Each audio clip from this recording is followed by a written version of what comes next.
भी सोचा है कि मेंढक खाते वक्त अपनी आंख क्यों बंद कर लेता है? अब ये मसूचना इसे शिकार पर रहम आता है, बल्कि आंखों का इस्तेमाल तो ये शिकार को निगलने के लिए करते हैं, क्योंकि मेंढक के मुंह में चबाने के लिए दांत नहीं होते। इसीलिए उन्हें अपनी जीभ से खाना पेट में भेजना पड़ता है, और इसी काम को आसान बनाने के लिए वो अपनी आंख के कंचे को अंदर दबा देते हैं, जिससे खाने को धक्का लगता है और वो पेट में पहुंच जाता है। अगर किसी मछली के मुंह से ये चीज बाहर निकलती दिखे तो समझ जाना कि मछली की वाट लग गई। दरअसल ये है साइमोथोआ एक्जिगुआ नामक पैरासाइट, जिसे जब कोई मासूम मछली तैरती हुई दिखाई देती है तो ये चुके से उसके गिल्स के थ्रू उसके मुंह में चला जाता है, और वहां जाकर मछली की जीभ से सारा खून चूसकर जीभ को मछली से अलग करवा देता है, और फिर मछली की जीभ की जगह खुद ले लेता है। जिसके बाद जो कुछ मछली खाती है उसे पहले ये पैरासाइट खाता है, फिर बचा खुचा मछली के पेट में जाता है। साथ ही टाइम टू टाइम ये मछली का खून भी पीता रहता है, जब तक कि मछली मर ना जाए। जब एक मच्छर आपके ऊपर बैठा है तो सबसे पहले वो हमारे ऊपर थूकता है ताकि वो एरिया सुन्न हो जाए, और फिर अपनी इन 6 सुइयों को हमारे अंदर घुसा देता है, जिसमें से 2 का काम होता है। स्किन को काटकर एंट्री पॉइंट बनाना 2 टिश्यू होल्डर की तरह काम करती है, और एक नीडल हमारी ब्लड वेसल को ढूंढती है, जिसमें मच्छर को बहुत मेहनत करनी पड़ती है। लेकिन वेसल तसल मिलने के बाद मच्छर उसी नीडल से हमारा खून पीता है, और इतने टाइम में 6th नीडल स्किन में सलाइवा इंजेक्ट कर देती है, ताकि हमारे पैन रिसेप्टर्स ब्लॉक हो जाएं और मच्छर आराम से अपनी टंकी फुल कर ले। जैसे ही गुड पैकर अपना सिर पेड़ पर मारता है तो अंदर से उसका पूरा दिमाग गिर जाता है। 1400 जी फोर्स खोपड़ी पर लगता है, बावजूद इसके उसे कुछ नहीं होता, क्योंकि एक तो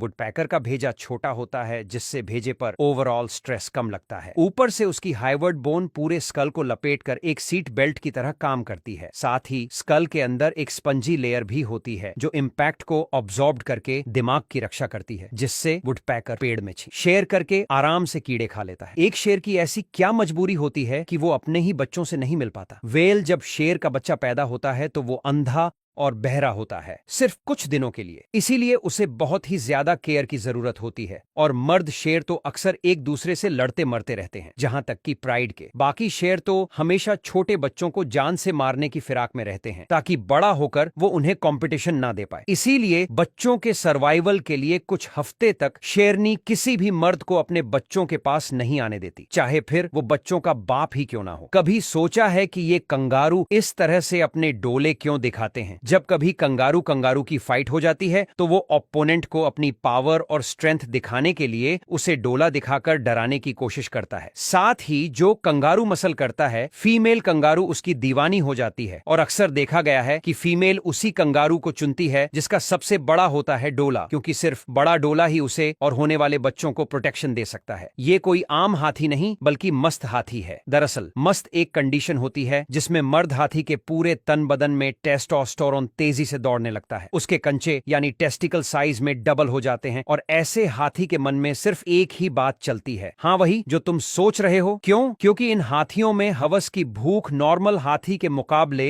160 गुना तक बढ़ जाती है, जिसे मिटाने के लिए ये टेम्परल ग्लैंड से एक स्पेशल लिक्विड निकालता है, और उसकी महक को अपने कानों का पंखा बनाकर दूर तक पहुंचा देता है, ताकि फीमेल इसे सूंघ कर दौड़ी चली आए, और फिर वो हो जाए जो आप सोच रहे हो। गलती से भी ये गलती मत करना जो इस लड़की ने की। दरअसल इसने अभी जिस चीज को ग्लास में पकड़ा है वो है एशियन जायंट हॉर्नेट, एक ऐसी जिसके पास फोटोग्राफिक मेमोरी होती है, यानी वो सामने वाले का चेहरा देखने के बाद उसे कभी नहीं भूलती, और अगर ये किसी इंसान को डंक मार दे तो ऐसा लगता है कि किसी ने सुई को गर्म करके अंदर घुसा दिया, जिसके बाद विक्टिम की नाक पानी की तरह बहने लगती है, जुबान सूज जाती है, होंठ फूल जाते हैं, धड़कनें स्लो हो जाती है। रेयर केसेस में किडनी फेल और ऑर्गन डैमेज, और नसीब बुरा हुआ तो मौत। अगर कभी घर से निकलते ही ऐसे बादल आपको दिखाई दे तो जल्दी से वापस घर में घुस जाना, क्योंकि ये है मेमेटास क्लाउड्स, जो बहुत ही ज्यादा रेयरली बनते हैं, और इन्हें देखकर ऐसा लगता है कि मानो आकाश में रुई के गुब्बारे दे रहे हों। हालांकि कुछ ठरकियों को इन बादलों के डिजाइन में कुछ और दिखता है, इसीलिए ही तो इनका नाम मेमोरी क्लाउड पड़ा है। एनीवेज याद रखना जरूरी है, जब भी ऐसे बादल आसमान में छाते हैं, अक्सर देखा गया है, अपने साथ भयानक तूफान और टोर्नेडो लाते हैं, जिससे जमीन पर तबाही आती है।